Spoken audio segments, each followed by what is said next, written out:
you mean specifically Americans should expect higher gasoline prices? Yeah, energy prices, exactly. That's what we want the American public to be aware is a possibility. Well, Jen Psaki has been probed by multiple reporters at her White House briefing on how these new sanctions will impact Americans. Joe Biden announced his government will impose sanctions on Russian banks, sovereign debt and elites following Russia's decision to invade Ukraine. The president warned these were just the first lot of sanctions he will impose should Russia continue to invade. But with Russia being a major exporter of crude oil and gas, it begs the question of whether the country will retaliate with the US by cutting off their oil and gas exports, putting serious pressure on households. The cost of fuel and electricity in American households is already at an 8-year high and has been a central issue in the last 6 months. Experts have warned that Americans could see the prices of gas hit $4 a gallon in the coming weeks or months if conflicts continue. And while Jen Psaki says the United States is leading the world in organising support for Ukraine, reporters today were making sure Americans knew what they were getting into. She said it was a possibility those prices could increase and that Americans should know that.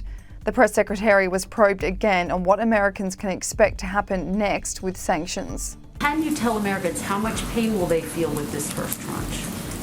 Well, I think what we're looking at here, Kristen, is of course the impact on natural gas producers primarily is in Europe, and we're working to help them too, but also on the oil markets. And obviously there are many additional steps that President Putin could take, and what we're seeing is that he has every intention of taking, so I can't give you a projection of that. Some of it depends on what the actions are. Americans will feel the impact in the coming weeks of these rounds. Again, it really depends on what the steps are. What was announced today was significant sanctions on Russian elite and on financial institutions there. The people who will be largely impacted are in Russia on those. Try one more. SWIFT, not in this initial rollout. Not in the initial tranche, but remains on the table. Will it be in the next rollout if there needs to be another rollout? I can't give you a prediction of that, but again, we have a range of options that remain on the table. That